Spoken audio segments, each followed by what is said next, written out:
Hello everyone, and it is Vinay BK, Triple E Department Assistant Professor, Srinivas Institute of Technology, Mangaluru.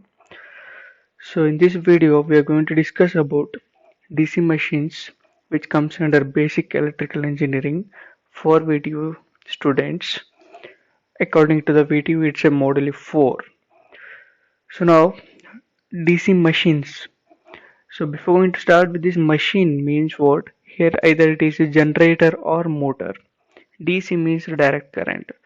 The machines which requires a DC supply, we can say it as a DC machines. Okay. So now in this chapter, the first concept, or can say it as a first part of the DC machine is we are going to study about the DC generator. So for the DC generator, uh, start with a generator, then will be discuss about a DC generator. So here a generator is nothing but here which converts mechanical energy into electrical energy. There are two types of generators, a DC generator and AC generator. Both DC and AC generators convert mechanical power to electrical power, but a DC generator produces direct power, also direct current, while an AC generator producing alternating power. Both of these generators produce electric power based on the principle of Faraday's law of electromagnetic induction. So here comes under DC generator, a generator which converts mechanical energy into electrical energy, whereas the output of this particular machine is DC, so that we can call it as a DC generator. So here the DC generator, which has few parts. So here we're going to study about a constructional feature of DC generator. So all of you are just looking at the slide once here. It consists of yoke and pole core, field coils, armature winding, commutators, brushes, bearings, and also a mechanical circuit. So here start with the constructional features of DC generator. So as we discussed, so just have some brief, practically you just have to think. So this constructional features, the cross sectional, which starts with a shaft. So the diagram which start with the shaft. Over the shaft there will be a commutator. So over the commutator there will be a pair of brushes. Over the brush will be having armature winding, then we'll be having field winding, then we'll be having yoke, then we'll be having terminal box. So before going to start with the construction of DC generator, let us know there are two important constructional parts in DC generator. One is a stator, other one is rotor. Stator is nothing but a stationary part of generator. We can call it as a stator. Similarly, a rotating part of generator we can call it as rotor. So here the stationary part of the rotor is nothing but field winding. Field winding is a stationary part and armature winding is a rotor. Here you can see this is a rotor part, that is armature, and these are the stator parts, that is a field. Field winding is the stator part and armature winding is the rotor part. So now to draw this you have to know it start with a shaft, then commutator, then brushes, then armature, then poles, then field winding, then yoke, then terminal box. Okay, so the parts we are going to study about the parts now. So here again which has a stator. The practical, you can look at the diagram. The outermost layer, the stationary part of the generator, we can call it as stator. The constructional features for a DC generator, which is same for a DC motor as well. Only the difference is a supply, because whereas generator which converts mechanical energy into electrical energy, in the case of motor which converts electrical energy into mechanical energy, only supply which changes. So stationary part of the machine is a stator, okay, and this will be the rotating part of the motor or else a generator. We can call this as a rotor. The rotor which is placed inside of the yoke, that is in between, in the inside of the motor, we can call it as a rotor. Also, this will be having commutator. This will be the commutator, and the pair of brushes it has, and also armature winding. And here look, you just look here, the field winding, and these are the poles. In the pole there are two parts, one is a pole core and pole shoe. I'll explain it later. And also this we can call it as field winding. The windings which are wound at the field coils, we can call it as a field winding. Now here in a pole there are two types, one is a pole core, the one is a pole shoe. So this part we can call it as pole core. So this will be the pole core. This is affixed to a magnetic wheel, and this part we can call it as pole shoe. We'll discuss the functions of each part in the next in further. So there are two parts in a pole. One is a pole core, the one is a pole shoe.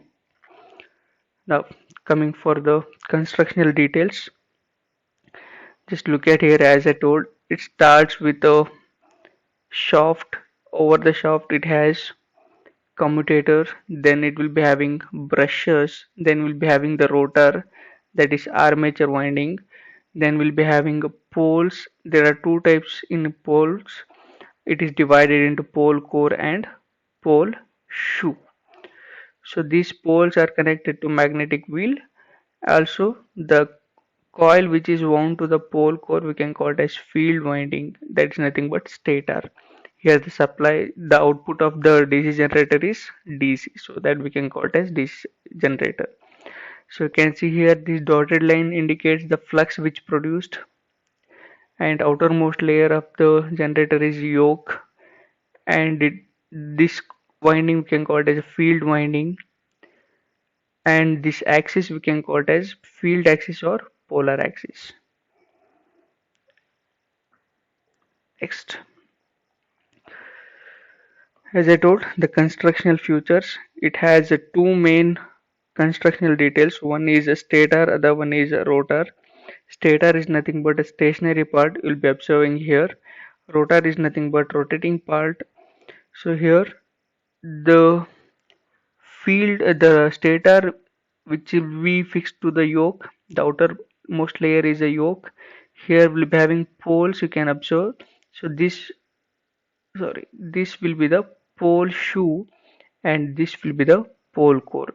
For the pole core will be going to fix the field winding, or else will be going to wound the field winding, so this will be the field winding which will be wound to the pole core. Similarly, this will be a rotating part of DC machine, that we can call it as rotor. Here you can observe practically the parts. So this is nothing but shaft, as I told. Over the shaft will be placing a commutator.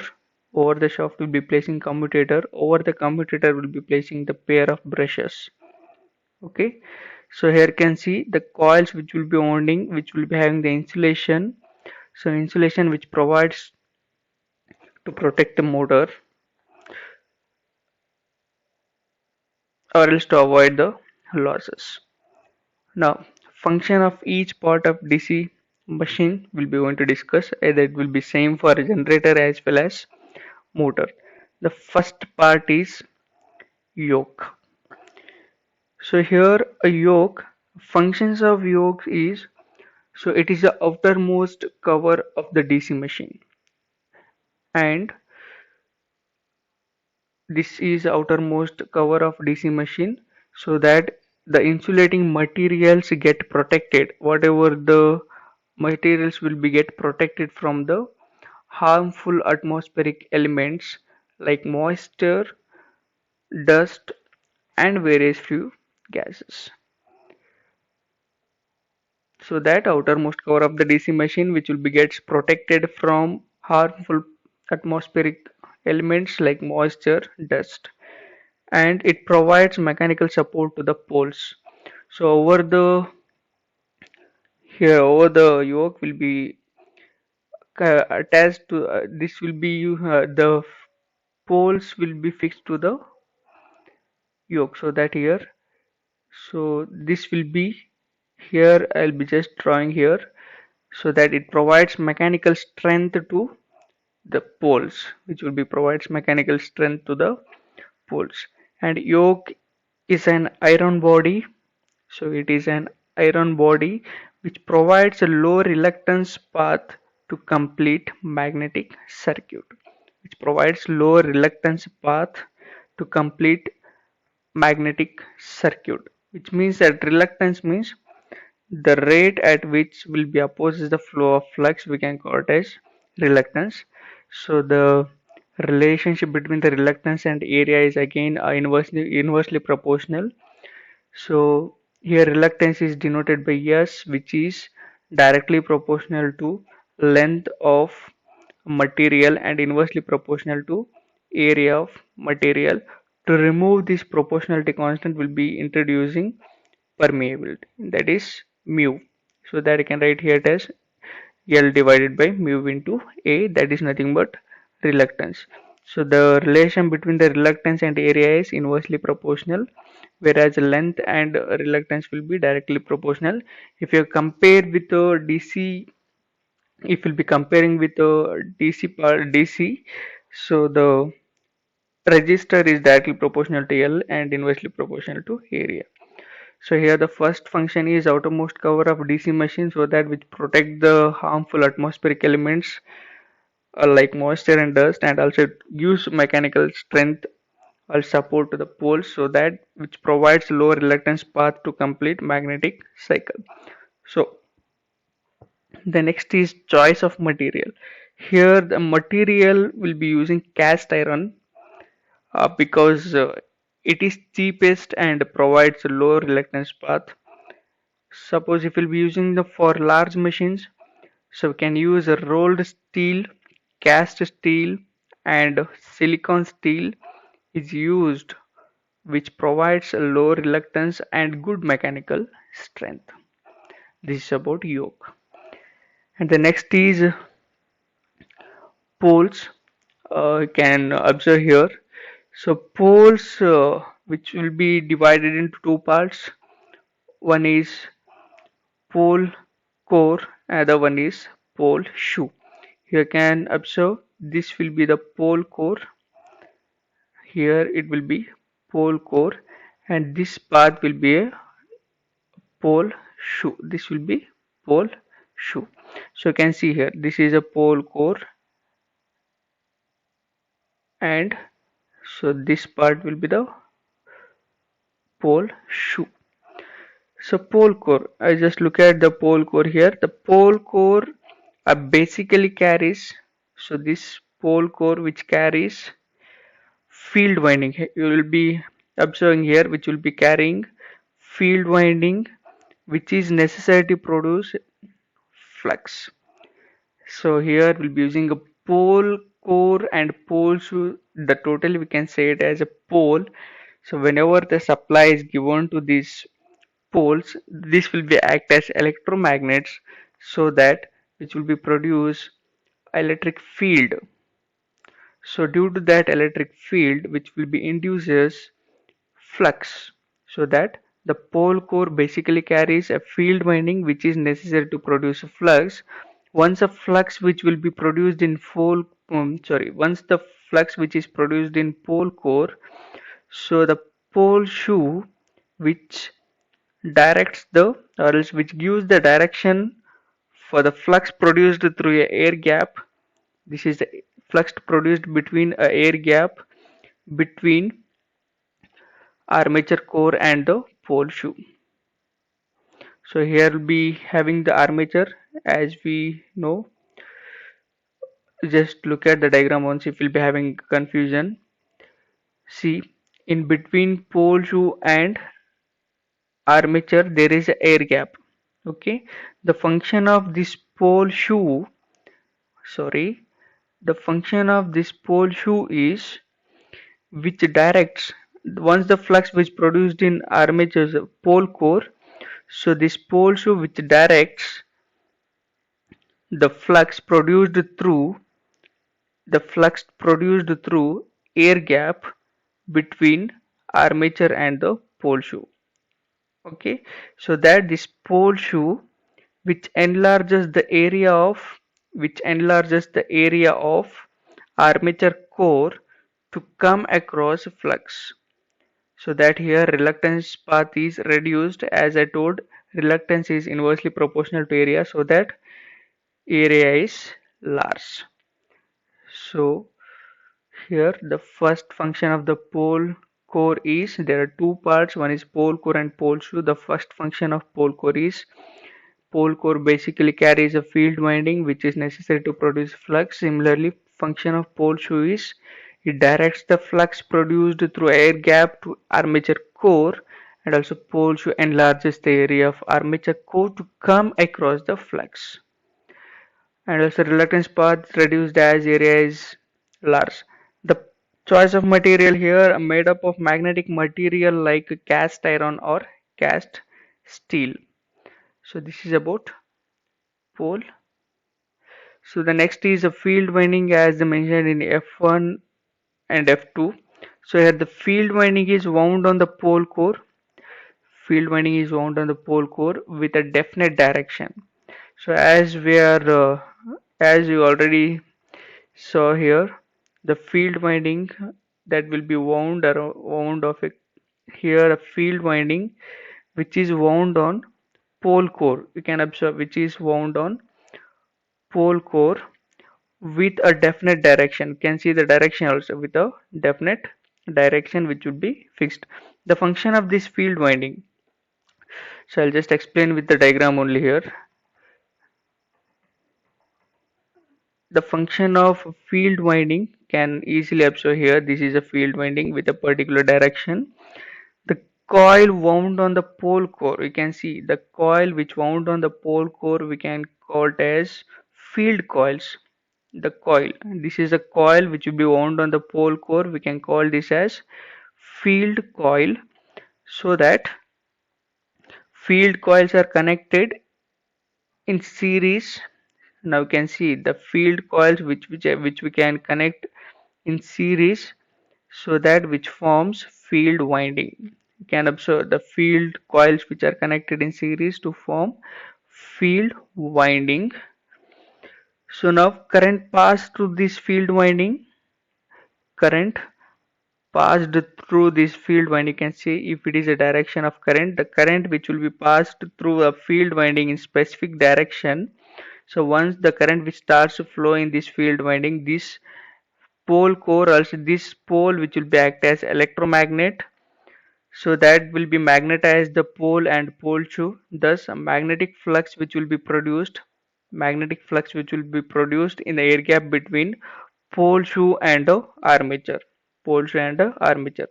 So that we can also call this as exciting winding, the field winding which will be called as exciting winding. So here choice of material for field winding is conducting materials which are made up of copper or aluminum. So due to the current flowing in a field winding, the alternative north and south poles are created, as it will be act as a magnet, so that which produces alternative north pole, south pole, north pole, south pole. Okay, I'll repeat once. A field winding which will be connected to a pole core with a fine direction. Once the and the coil, so that we can call this is field coil. The coils which are connected in series which forms field winding. Once the current which pass to this field winding, the coil which will be energize the magnets, so that it will be act as electromagnets, so that which will be produces electric flux in the air gap between pole shoe and the armature winding. So this is about field winding. So that the first function is the coil wound on the pole coil's field coil are connected in series to form field winding. Current passes to the field winding in specific direction to magnetize the poles and pole shoe. Thus, magnetic flux is produced in air gap between pole shoe and armature. Hence, it is also called exciting winding. Material either can use copper or aluminum. So, due to the current flowing in field winding, the north and south poles are produced. That is alternative. And the next is armature core and armature winding. You can look at here armature core. This will be a cylindrical in shape mounted on the shaft. This is a shaft. Armature core, which is cylindrical in shape, mounted on the shaft, which consists of slots. You can observe here. This will be a slots which consist of slots on its periphery. Armature core. This is core. This is core, which consists of slots on its periphery and the air ducts to permit the airflow through armature for cooling purpose. Function means which will be provides house for the armature conductors. You can see which will be provides house for this. We can call it as this wire. We can call it as armature conductors. So which will be provides a house for armature conductors so that we can easily wound these armature conductors to the slots, and also which provides a low reluctance path to the flux. So choice of material for the armature core will be since it has provide low reluctance path, so it is made up of materials like cast iron and also made up of laminated constructions. The this will be laminated to reduce it from the losses, that is eddy current losses. Next, commutator, very most important part of the DC generator is commutator, because till now whatever we discussed, once the supply is given to the, or else once the mechanical supply is given to the field coils, the field coils which will be energized, the poles and pole shoe, due to that energization which will be produces alternating flux, and that will be links with the armature core, that will be links with the rotor. Hence whatever till now we discussed, that is only alternative EMF which will be produces, that is nothing but AC. But we want to get a DC output as it said as a DC generator. The conversion from AC to DC, that will be held in commutator.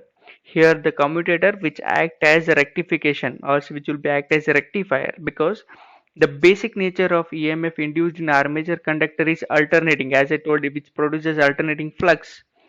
So this needs rectification in case of DC generator, which is possible by device called commutator. So function of commutator, so it will be a facilitate the collection of current from the armature conductors, that is AC current. Then it will be convert that AC into DC to produce unidirectional torque in case of motors.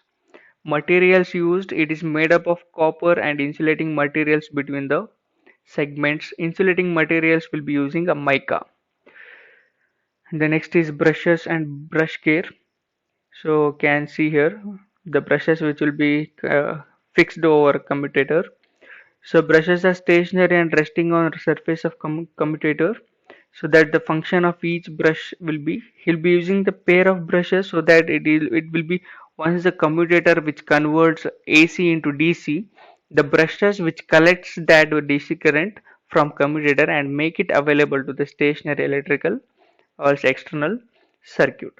The choice of material will be used carbon. Also, to avoid wear and tear of the commutator, the brushes are made up of soft material like carbon. And at last, bearings will be using the ball bearings are usually as they are more reliable for heavy duty machines. So that rolled bearings are preferred. So just a Definitions: conductor is nothing but it's actual armature conductor. In practical, you can say it as a wires, uh, which is under the influence of magnetic field placed in armature slots. The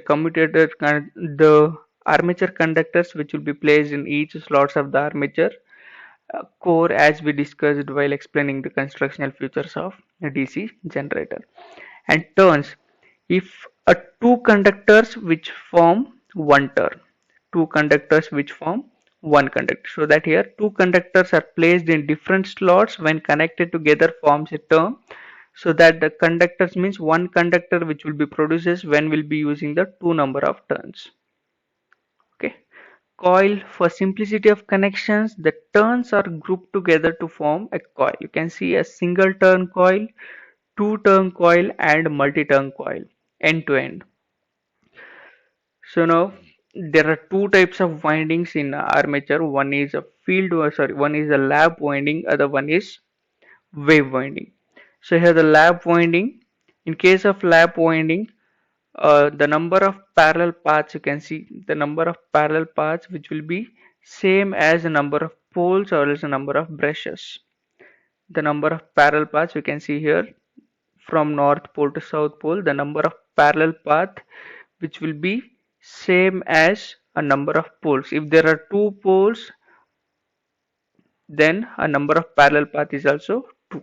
If there are 4 poles, the number of parallel paths will be 4. Poles nothing but magnets, north south alternating magnets. Similarly, in case of wave winding, the number of parallel paths will be always 2. Number of parallel paths will be always 2. Now you can see some difference between types of armature winding. Here the lap winding, in the lap connections are overlap each other as winding proceeds. You can see connections are overlaps. Here the connections are overlaps over the windings. Similarly, in case of wave winding, which helps avoiding the overlapping in a progressive fashion. You can see here there is no overlapping. In case of lap winding, there will be overlapping. In case of wave winding, there is no overlapping.